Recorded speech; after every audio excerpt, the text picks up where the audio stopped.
Tous ravis de vous retrouver sur la chaîne du Stridus pour une nouvelle analyse des marchés crypto. Tout d'abord, un grand merci encore une fois à tous ceux qui ont liké la dernière vidéo et un bienvenue aux nouveaux abonnés également. Le disclaimer habituel, je ne suis pas un conseiller en investissement et vous devez faire vos propres recherches avant d'investir sur les marchés. Alors aujourd'hui, on va parler Bitcoin principalement. Donc, nous voici en weekly. En weekly, on s'aperçoit qu'on est en train de passer le nuage. Voilà, ça continue à monter. C'est pas mal. Euh, on a une Kijun ici qui est plate. Une Tenkan qui s'est aplatie. Ici, voilà. Et on a une SSB qui est plate et on voit que la SSA s'est aplatie également. Elle était à la baisse et là elle vient de s'aplatir maintenant. Donc c'est bon signe pour la suite. Ensuite, on peut regarder éventuellement avec des supports en weekly. Eh bien, on est en train de s'éloigner de ce support à 43 200. Et puis, on se dirige doucement mais sûrement vers la résistance au 45 856.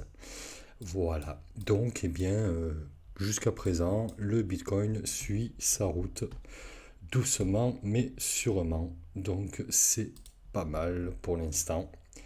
Et ensuite, on peut aussi regarder avec Fibonacci, toujours pareil. Je crois qu'on est en train de travailler le premier arrêt. On y arrive doucement, doucement. Voilà, à 46 700.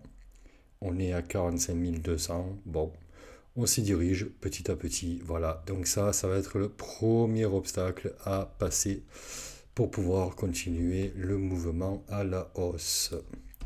Ensuite, on peut également se tracer les vagues en weekly. Les vagues en weekly, voilà ce que ça donne. Donc on a notre point A, notre point B, notre point C. On est en train de petit à petit de valider notre point D qui est ici, ok. Donc eh bien la semaine prochaine, à la fin de la semaine prochaine, on verra si on peut valider ce point ici qui se transformera donc en point A, B, C pour aller chercher le point D. Le cas échéant, on peut faire une éventuelle prévision en imaginant que on ne descende pas plus, qu'on valide bel et bien ce petit point ici en tant que point C. Eh bien, voyons voir ce que ça nous donnerait au niveau des estimations d'après les objectifs de la théorie des prix d'Osoda.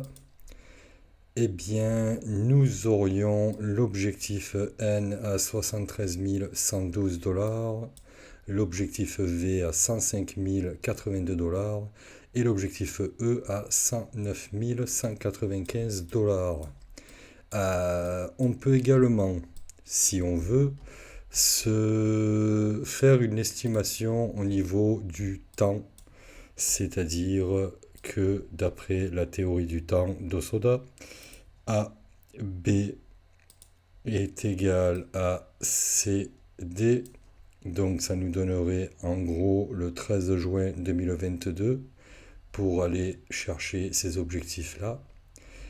On a également une autre formule qui est AC est égal à CD. Du coup, cette fois-ci, ça nous donnerait une horizon de temps pour le 29 août 2022. Et on a une troisième formule qui est AB. Donc AB ici, voilà, est égal à BD. Et là, par contre, ça nous donnerait pour le 28 mars.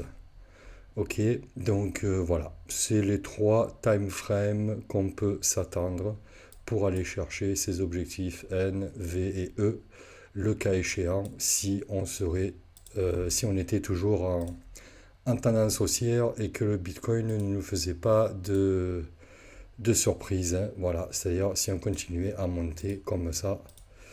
Voilà, si on continue à monter comme ça, eh bien, c'est les horizons de temps qu'on pourrait éventuellement envisager. Ok, voilà, ça c'est juste, voilà, c'est des prévisions.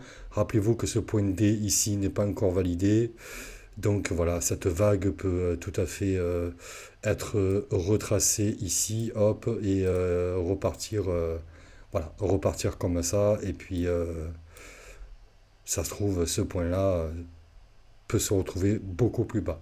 D'accord?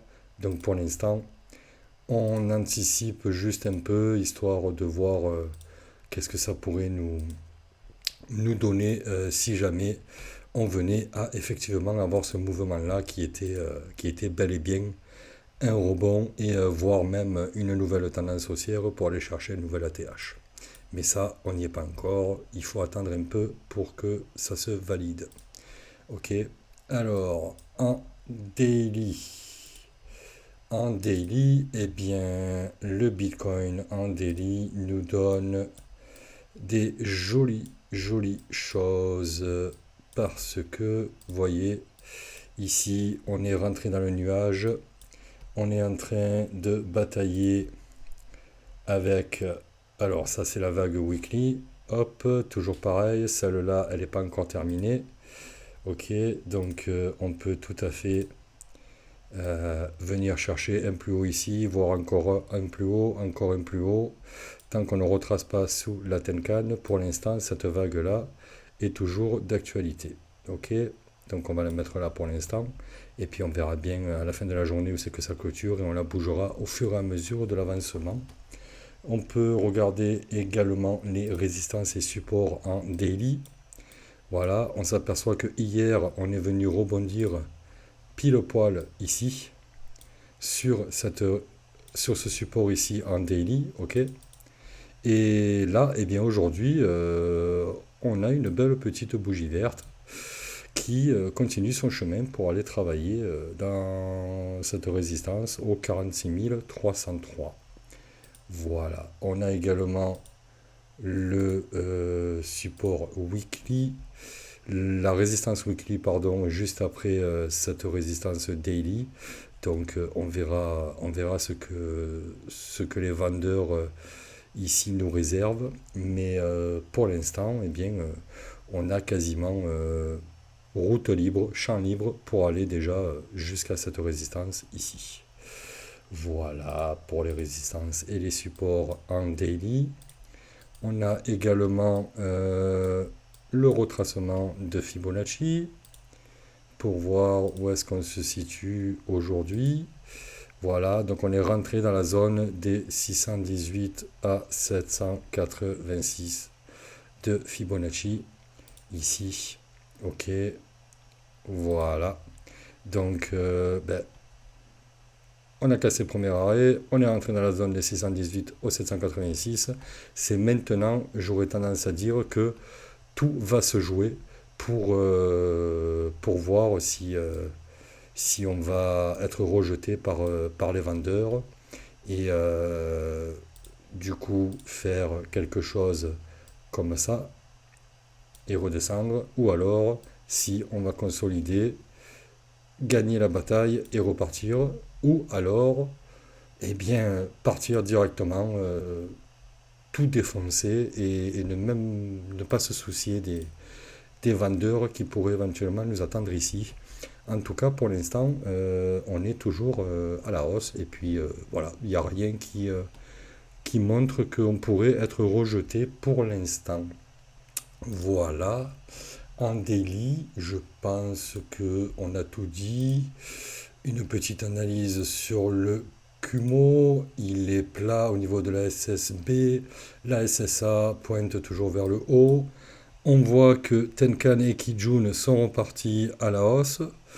et la Sheku qui a traversé les prix donc, et puis voilà, qui va rencontrer son prochain obstacle qui sera le niveau de la Kijun ici. Ok, au 43 865. Voilà, très exactement. Donc pour l'instant, rien de plus à dire. Voilà, on attend. D'ailleurs, on voit que la mèche, elle a méché pile poil sur cette résistance ici de la Kijun. Voilà, au dollar près. C'est une précision phénoménale, Ishimoku. J'adore, j'adore. Ok, en 4 heures, qu'est-ce qu'on a en 4 heures? En 4 heures, donc là on est sur du plus court terme. Hop, en 4 heures, on a donc une vague ici qui s'est confirmée ici à la clôture de la bougie ici, ok. Éventuellement, il y avait un trade à prendre. Alors là, il y a deux manières de trader. Je m'explique. Vous avez la première possibilité qui est de prendre le mouvement dans son intégralité. Donc d'ici point A, point B, point C. Ok, et on rentre en trade donc à la clôture de cette bougie ici. Voilà. Et puis ben, on va voir ce que ça nous donne comme objectif. Donc comme objectif au niveau Osoda, théorie des prix par rapport à la vague ici, donc point A, point B, point C, d'accord. Voilà, ça nous donne l'objectif V à 48 000, l'objectif 48 300, l'objectif NT à 49 081, l'objectif N à 51 et l'objectif E à 54. Encore une fois, pour être sûr et certain que notre mouvement est correct et qu'on l'a bien déterminé comme il se fallait. Vous commencez à connaître la routine.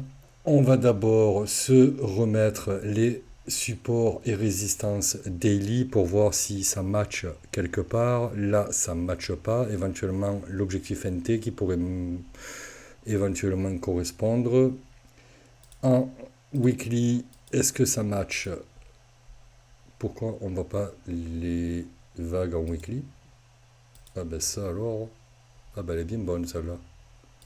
Ah, d'accord. Ah ben non, parce que je clique sur le mauvais truc. Ah David, ça le fait pas ça. Alors, hop, on se remet en 4 heures. Voilà, donc en weekly, toujours pareil, objectif NT qui match avec un support weekly, mais on a l'objectif V, N et E qui se trouve un peu dans le vide. Donc, comment on fait pour être validé? On repart en daily pour avoir une vue d'ensemble un peu plus correcte. Et puis, on va se tracer ces fameuses lignes, comme d'habitude. Ici, donc, objectif V, objectif NT, objectif N et objectif E. Voilà. Maintenant, on essaye de voir si on a des validations quelque part. Donc, on efface les prix et on va chercher des validations. Premier objectif V, on a une validation ici avec la Shiku. Là, j'aurai éventuellement une autre validation ici avec la Shiku aussi. Voilà. Qu'est-ce qu'on a d'autre? Qu'est-ce qu'on a d'autre? On a une autre validation ici, double validation même. Là, hop, voilà. Donc ça, c'est parfait. Au niveau de l'objectif NT, on a vu qu'on était validé déjà avec le support weekly, mais bon, on a une validation ici, on a une autre validation ici, donc objectif NT validé. Ensuite, l'objectif V et E. Est-ce qu'on a des validations de l'objectif V et E? Alors, objectif V et E. Pardon, objectif N et E, objectif N et E. Le N, j'ai l'impression qu'il tombe un peu dans le vide. Ouais, il correspond à pas grand chose. celui-là, et l'objectif E, il aurait une validation ici, et ensuite éventuellement une autre validation ici avec la Chikou encore une fois. Ouais, voilà, c'est à peu près tout ce que je vois. Donc 3 objectifs validés sur 4. Bon, ouais, pourquoi pas. Donc ça, ce serait le premier trade. Et ensuite, on aurait un second trade qui serait donc réalisable. Mais cette fois-ci, donc, on va couper le mouvement de la vague. Alors, je m'explique, on remet les prix. Voilà, et donc à ce moment-là, vous voyez ici cette zone de consolidation que on a eu là pendant un peu plus d'une journée. Voilà, on peut considérer que ici on vient chercher notre point A au lieu de venir le chercher ici. Eh bien, on irait le chercher ou là, ok. Donc, on considère que le range, hop là, le range ici, première vague, on range et ensuite une autre vague de sortie, d'accord. Donc, il y a cette possibilité aussi de trade et à ce moment-là, ça nous donnerait donc les objectifs suivants, puisque point A ici, le point B ici, le point C ici, d'accord. On va essayer de zoomer pour que vous y voyez un peu plus clair. Voilà, donc point A, point B, point C, d'accord. Pareil, on rentre ici à la clôture de cette bougie rouge ici, qui nous confirme donc ce point bas ici. Et donc les objectifs NT, on l'oublie, puisqu'on est en dessous de notre point d'entrée. Objectif N, 47 000, objectif V, 48 000, objectif E, 49 807. D'accord. Là, encore une fois, on se met les supports et résistances weekly. Est-ce qu'on a un match? L'objectif N match presque avec un support weekly. En daily, on n'a pas du tout de validation au niveau des supports daily. Maintenant, on va se tracer encore et toujours nos fameuses lignes. Hop, hop, et hop, voilà. Et maintenant, on va essayer d'aller chercher des confirmations. Donc, on revient en daily pour avoir une vision un peu plus macro et on essaie d'aller trouver des confirmations. Donc, on en a pour l'objectif N. On en a 1, 2, 3, 4. Voilà, bon, pas besoin d'aller plus loin. 4, c'est pas mal. Objectif V, on en a une, on en a deux, oh, on va se cacher les prix. Donc oui, une ici, voilà, une deuxième ici, une troisième ici, et voilà, 3 c'est pas mal. Objectif E, est-ce qu'on est validé? On est validé ici avec la Chikou une première fois. On est validé ici avec la touche de la Tenkan. C'est une petite validation, mais elle est là, il faut la noter. Validation ici de la Chikou, 2 fois, 3 fois ici. Voilà, donc là on valide sans problème nos 3 objectifs. N, V et E. Voilà, donc vous voyez, il y a possibilité de trader un mouvement si vous estimez que il est logique en fait d'être tradé, et bien de la manière suivante, vous avez la possibilité de le trader. Voilà, donc là on peut regarder éventuellement niveau risque-reward, qu'est-ce que ça pourrait nous donner. Donc niveau risque-reward, eh bien on mettrait donc notre entrée à la clôture de la bougie ici, notre stop comme d'habitude. Hop, qu'est-ce que c'est cette histoire? Ah, c'est pas vrai.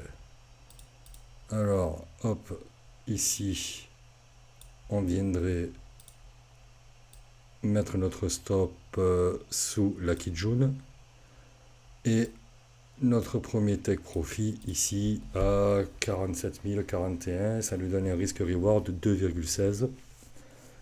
Également, ne pas oublier les éventuels supports et résistances, d'accord, qui pourraient nous donner un premier take profit. Ici, à la première résistance daily, un autre, décidément, aujourd'hui, excusez-moi, ici, un autre take profit à la résistance weekly à 46 856. Et puis, le premier objectif N. Voilà, et ensuite on pourra aller chercher bien l'autre résistance daily, l'autre objectif V, résistance daily, résistance weekly, et enfin objectif E pour finir. D'accord? Voilà, donc ça c'est un trade qui était possible ici à prendre. Et puis on voit que pour l'instant, eh bien, on est en bonne voie pour aller déjà toucher le premier take profit. Voilà. Bien coup, je pense que niveau Bitcoin, on a fait le tour. Ouais, on a fait le tour. Rien de plus à dire, hein. En 4 heures, on a la SSA donc qui pointe à la hausse. Ici, on vient avec la SSB de pointer à la hausse, la Kijun qui monte, la Tenkan qui monte et une Chikou au-dessus des prix, au-dessus du nuage, au-dessus de tout. C'est pas mal du tout, hein. Ça c'est bien bullish à court terme en 4 heures. On peut également aller jeter un coup d'œil sur l'order flow et voir, parce que voyez ça, ici là, cette fameuse bougie là de 4 heures, eh bien, on a liquidé pas mal de monde sur les dérivés. Je vais vous montrer ça. Voilà, juste là, ici. Alors, on va se mettre en grand. Voilà, hop. Et vous allez voir comme c'est flagrant ici. On a liquidé du short, du long. Ils se sont fait plaisir. Pourquoi? Eh bien parce que à partir de là, ici, on a le prix qui est monté. Ok, donc voilà, on a un prix qui est monté. Juste là, d'accord. Et on a également un open interest qui a explosé. Juste là. Voilà. Donc en fait, eh bien, pendant que le prix était en train de monter, les gens ont foutu du levier en longue, en pagaille. On est passé de 170 000 à 179 000 quand même. Donc 9 000 bitcoins dans l'espace de 4 heures, 5 heures. Voilà. Donc le marché, lui, il ne pouvait pas continuer à monter avec autant de monde engagé sur les leviers. Du coup, eh bien, il s'est fait un petit régal. Voilà, il est venu, boum, revisiter les points bas ici et les points bas ici, là où les gens avaient mis leur stop et là où les liquidités, là où les liquidations s'étaient amoncées, je dirais. Et puis voilà, hein, ça n'a pas loupé. Boum, Open Interest qui a chuté direct. Donc là, on est bel et bien sur du long qui s'est fait clôturer et qui s'est fait liquider, d'accord? Et puis derrière, qu'est-ce qu'il a fait le marché?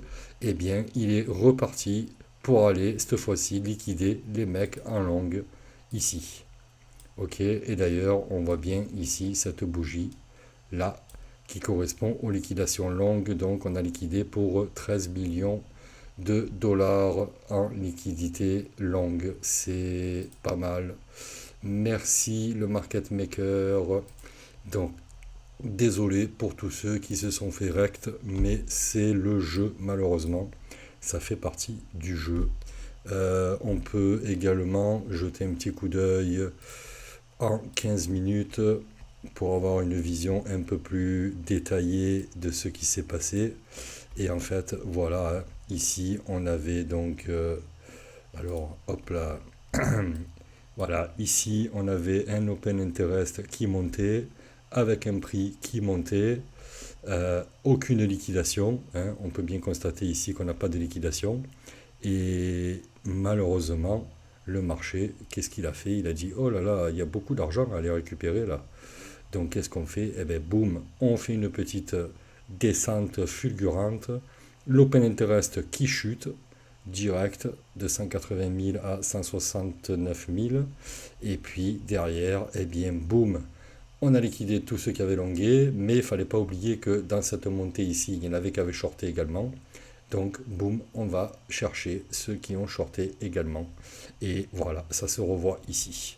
Donc, on liquide les longues premiers et ensuite, on liquide les shorts. Voilà, donc on squeeze à la baisse, on squeeze à la hausse, on vide le train, voilà. Et puis, derrière, eh bien, on repart. Mais là, comme on voit, eh bien, j'ai l'impression que ça nous refait la même chose. Vous voyez, à partir de là, ici, on a un open interest qui recommence à monter, avec un prix qui recommence à monter, et on n'a pas de liquidation. Donc, eh bien, il y a de fortes chances que le prix nous refasse encore, hop là, on liquide du monde pour pouvoir continuer la montée tranquille. Voilà. Donc ça, affaire à suivre dans les prochaines heures, prochains jours peut-être, mais à mon avis c'est une histoire d'heures. Ça va pas se jouer, le marché va pas attendre pour aller les liquider à ces gens-là. Donc voilà, restez vigilants si vous voulez longuer le Bitcoin. Pour l'instant, il y a de fortes chances qu'on se frappe un petit long squeeze dans les heures à venir. Voilà. Je pense que on a fait le tour pour aujourd'hui. Alors, toujours pas d'altcoin en commentaire, donc n'hésitez pas à me laisser les altcoins que vous voulez que j'analyse pour vous. Et puis, je vous donne moi rendez-vous donc sur Twitch samedi. Donc l'heure, ce sera certainement 8 heures du soir. Et puis voilà, on fera une analyse des altcoins, du Bitcoin avec Ishimoku et je rentrerai un peu plus en détail sur le traçage des vagues, le traçage des prix et le calcul des prix et également on appliquera la théorie du temps pour faire des prévisions dans le temps et voir à quel moment on peut espérer toucher les targets. Voilà, si jamais ça vous intéresse, vous êtes les bienvenus samedi 8h sur ma chaîne Twitch pour partager tout ça avec vous. Sinon, eh bien moi, je vous souhaite une bonne journée ou une bonne soirée. Si la vidéo vous a plu, j'espère qu'elle vous a plu. Si c'est le cas, n'hésitez pas à la liker, à vous abonner si ce n'est pas déjà fait. Et puis moi, je vous dis à demain pour une nouvelle analyse sur les marchés. Merci, ciao ciao.